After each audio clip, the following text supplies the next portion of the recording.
Por que coisas ruins acontecem com pessoas boas? Será que existe alguma explicação para isso? Olha só, antes de continuar a vinheta, eu quero vir te lembrar aqui e te pedir encarecidamente para você se inscrever aqui no canal, curtir e compartilhar, tá bom? Pra gente poder aumentar o engajamento. Eu quero começar alguns cursos aí sobre missiologia, eu precisava ampliar o número de inscritos para poder fazer essas lives ao vivo pelo YouTube, tá bom? Prego, o diabo me batia, agora sou martelo, bato nele todo dia. Mesmo porque Deus permite que essas coisas ruins aconteçam com pessoas boas. Na verdade, eu recebi um questionamento sobre isso esses dias, e é um questionamento que sempre as pessoas têm e perguntam. Então eu resolvi fazer esse vídeo hoje para poder falar um pouquinho sobre isso. Eu queria partir de 3 pontos. Primeiro, que quando a gente tenta entender Deus, é impossível que nós consigamos entender a partir de uma perspectiva humana e temporal, não é? Definir um ser eterno, um ser que criou o tempo e espaço, ou seja, ele está além desse tempo e espaço que nós vivemos, e a gente tentar definir e entender ele a partir de uma perspectiva humana. Na verdade é impossível, né? A Santo Agostinho ele fala, né, crer que se a gente tentar entender Deus, a gente vai morrer louco, mas se a gente não crer nesse Deus, crer no seu Santo Espírito, a gente vai perder a salvação.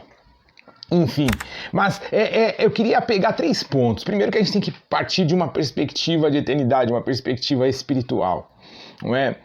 Nessa perspectiva de eternidade espiritual, a gente entende que Deus foi o autor e criador da vida, não é? Que o homem decidiu se separar dele, não é? A partir do momento em que houve uma desobediência. E olha só, a gente não pode entender nesse ponto um Deus cruel que define o que eu posso e eu não posso fazer e pronto. A Bíblia nos fala que Deus ele chama Adão, ele coloca Adão num jardim e ele fala, olha, tudo que está aqui é seu, para você cuidar, para você cultivar, você tem autoridade aí sobre os animais, sobre as ervas, tal, não sei o quê, porém, do fruto da árvore do conhecimento do bem e do mal, você não vai comer, porque se você comer, você vai morrer. A Bíblia fala também que todos os dias, na viração do dia, o Senhor ele ia se encontrar, ele ia se conectar, ele estava presente na vida de Adão. Ou seja, qualquer dúvida sobre este fato, Adão poderia questionar diretamente com Deus, mas a ideia não era essa, a ideia foi que ele se seduziu, ele se deixou seduzir, o homem se deixou seduzir, não é, pela ideia de querer ser igual a Deus, e ele tomou a decisão de desobedecer. Não é? O salmista Davi ele fala, né, porque em pecado fui formado, né, em iniquidade concebeu a minha mãe. Todas as pessoas são más. E é interessante porque isso não é um pensamento apenas bíblico e cristão, não é? Quando você vai lá para Freud, para Melanie Klein, não é? Para os estudiosos do psique, da mente humana, todos concluem que o ser humano instintivamente é mau. Não é? Na verdade, egoísmo, inveja, estão ali latentes no ser humano desde os primeiros dias de vida. Não é? Então, assim, primeiro ponto, como que a gente vai definir realmente que uma pessoa é boa? E como a gente vai definir também se o que aconteceu com aquela pessoa naquele instante é de fato ruim? Percebe?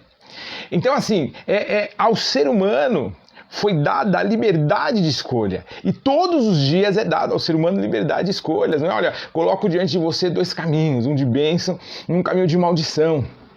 Sabe? Você vai escolher. Você é responsável pelas consequências dos seus atos.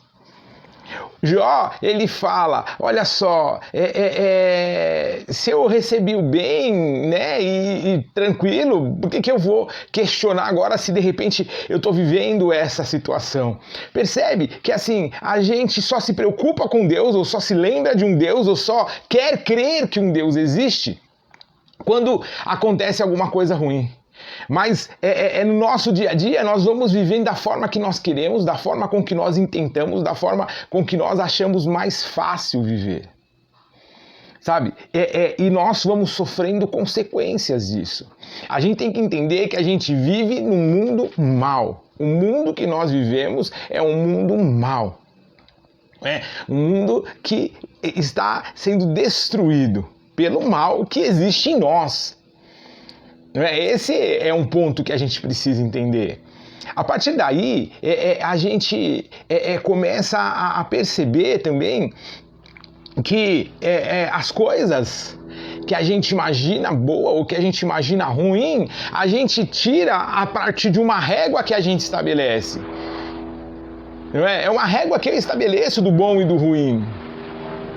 E aí eu vou criando um padrão do que é bom e ruim. Às vezes o que é bom pra mim não é bom pra você, o que é ruim pra mim não é ruim pra você. Você percebe que aí a gente começa a ter um descontrole e aonde está realmente o bom de fato e o ruim de fato? Qual é o paralelo perfeito que a gente pode ter entre esses dois extremos? A palavra de Deus.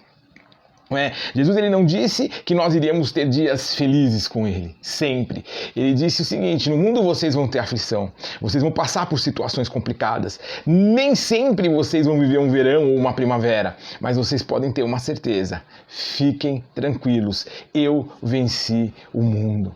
E isso nos revela o agir de Deus, o tempo de Deus, e quando Deus vai estabelecer o fim de toda maldade, e quando Deus vai estabelecer o início de uma vida plena e feliz no fim de todas as coisas. Quem já leu a Bíblia até o fim sabe que tudo vai acabar bem. Outro ponto que a gente precisa entender, que Deus é o Deus de toda a consolação. Lá em 1 Coríntios, o apóstolo Paulo ele fala que ele nos consola para que nós consolemos. Sabe o que significa? Que nós somos a resposta. A igreja, ela é a resposta. Sabe, a gente às vezes fica perguntando e correndo atrás de muita resposta, quando na verdade nós somos a resposta, a igreja de Cristo é a resposta. Sabe, o salmista fala que o Senhor ele fortalece a nossa força.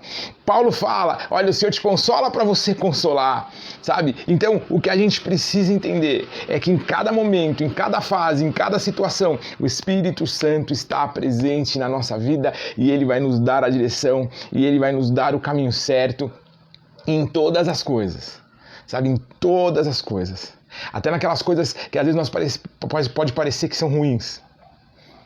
Nós seremos mais que vencedores. Sabe? Porque nem a morte, nem a vida, nem principados, nem potestades. Nada pode nos afastar do amor de Deus que está em Cristo Jesus. Sabe, eu acho que a pergunta que a gente tem que fazer é por que eu não desejo a cada dia viver mais de Deus na minha vida, porque só aí eu vou viver os melhores dias da minha vida. Amém? Em nome de Jesus, eu espero poder ter ajudado você e espero também que o Senhor possa te consolar de toda aflição e que o Espírito Santo possa visitar o teu coração e te dar a resposta certa na hora incerta, para que você seja a resposta para todas as mazelas do mundo, tá bom? Beijo.